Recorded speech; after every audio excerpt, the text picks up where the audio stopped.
Good morning, everyone. This is Horobo Bible Reading Platform.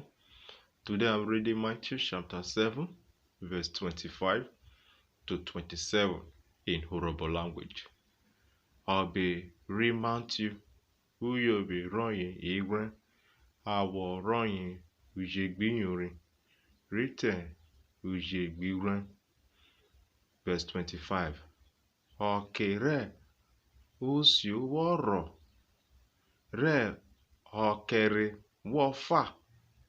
Re ogiriwojuo uwewina bishi fikiridie abonro wohe enu re oraga. Verse 26.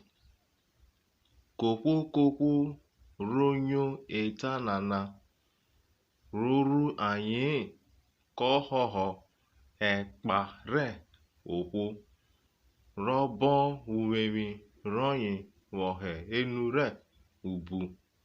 Verse 27. Osio darero okere darefa ogu deriguo odeshi imubuebu re hero daworo kufia. Thank you.